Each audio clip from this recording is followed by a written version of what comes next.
Imagine, if you will, the streets of London not bustling with the usual carriages and pedestrians, but instead awash with a tide of something totally unexpected: beer. Now, this wasn't some wild dream or a scene from a storybook. No, it was a bizarre reality that unfolded on a fateful day in 1814. This is the story of the London beer flood, a truly strange and tragic event that left a lasting impression on the city's history. On October 17, 1814, a catastrophic event took place right in the heart of London's St Giles Rookery neighbourhood. A massive vat holding over 3,500 barrels of fermenting beer at the Moore and Company Brewery, better known as the Horseshoe Brewery, suddenly burst.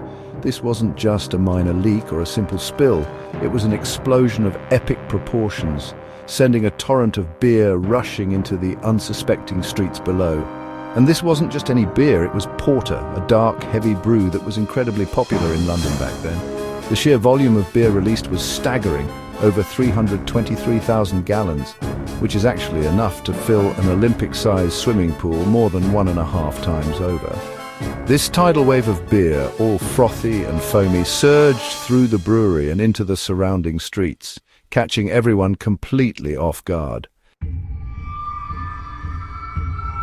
The Horseshoe Brewery, located in the St Giles Rookery slum, was, well, a sprawling maze of buildings, courtyards, and of course those enormous vats. These vats were towering wooden structures, all bound together by giant metal hoops, and they held the brewery's most valuable asset, fermenting beer. One of these vats, a real behemoth containing more than 135,000 gallons, actually stood several stories high. It was this very vat, already under immense pressure from the fermenting brew inside, that would become the epicenter of the disaster. The exact cause of the vat's failure is still debated among historians. Some folks think a faulty hoop, weakened by years of stress, finally gave way. Others suggest there may have been structural problems with the vat itself. Whatever the reason, the result was absolutely catastrophic. With a deafening roar that shook the whole neighborhood, the giant vat ruptured. The metal hoops, unable to hold back the pressure any longer, snapped just like twigs, sending shards of metal flying everywhere. The thick wooden staves of the vat buckled and splintered, all under the immense force of the escaping beer. To really grasp the magnitude of the London beer flood, we need to think about the social and industrial backdrop of the time. Industrial Revolution-era London was a city of stark contrasts. While wealth and innovation were booming in some parts, poverty and squalor were just as widespread in others. St Giles Rookery, the neighbourhood where the Horseshoe Brewery stood, was one of those places, infamous for its overcrowded slums, poor sanitation and high crime rates. The brewery, for all its status as a symbol of industry and commerce, was really a product of its era. Safety regulations were almost non-existent, and those enormous vats, held together by nothing more than wood and iron hoops, were basically ticking time bombs. The brewery workers, many of them living in poverty, faced dangerous conditions every single day, with their lives deeply intertwined with the unpredictable nature of the brewing process. On top of that, the neighborhood around the brewery was densely packed, with narrow streets and tightly clustered tenements filled with working-class families. This overcrowding meant that when disaster struck, there was little chance for many residents to escape. The stage was set for a catastrophe, a potent mix of poverty, industrial negligence, and, honestly, just sheer bad luck.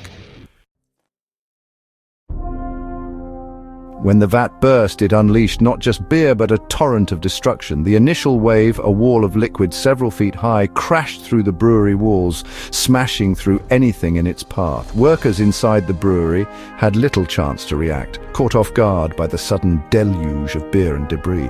The flood surged into the streets, a river of porter flowing through the narrow alleyways and courtyards of St Giles. Houses, already in poor condition, were no match for the force of the flood. Walls crumbled, foundations gave way, and entire buildings collapsed, trapping residents inside. The air filled with the roar of the flood, the splintering of wood, and the screams of terrified residents. Those who could fled for their lives, scrambling over rooftops and debris to escape the rising tide of beer. Others, caught in the current, were swept away, tossed about like rag dolls in the churning torrent. The scene in the aftermath of the flood was one of utter devastation. The streets of St. Giles, once teeming with life, were now a morass of rubble, broken furniture, and of course, beer. The air, thick with the smell of hops and malt, carried the cries of the injured and the panicked shouts of rescuers. 8 souls lost their lives that day, a grim testament to the flood's destructive power. While some drowned, swept away by the sheer force of the torrent or trapped in collapsed buildings, others met even more gruesome ends. One young boy, enjoying a meal in a basement room with his family, perished when the wall caved in, burying him alive under a torrent of beer. The economic toll was significant, with thousands of pounds worth of property damage and lost beer. The Horseshoe Brewery, its reputation tarnished, faced lawsuits and financial ruin. The disaster shone a harsh light on the dangerous conditions in London's slums and the lack of safety regulations governing industries like brewing. In the wake of the tragedy, a coroner's inquest ruled the incident an act of God, a verdict that did little to comfort those who had lost loved ones or their homes. The disaster prompted some calls for reform, particularly regarding building codes and brewery safety, but these largely went unheeded. The Horseshoe Brewery, despite facing lawsuits and public criticism, eventually resumed operations. However, the memory of the flood lingered, a dark stain on its legacy. The brewery eventually closed its doors.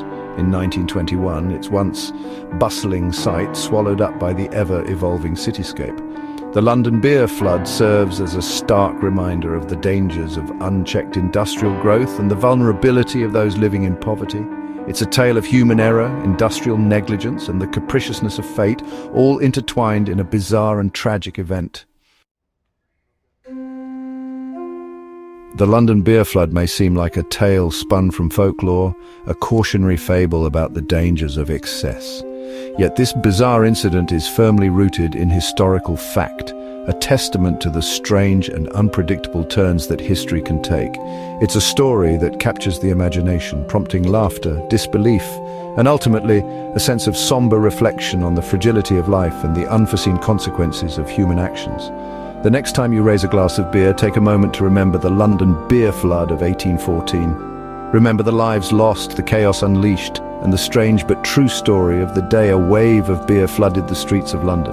It's a reminder that history is full of surprises, some tragic, some bizarre, but all contributing to the rich tapestry of the human experience.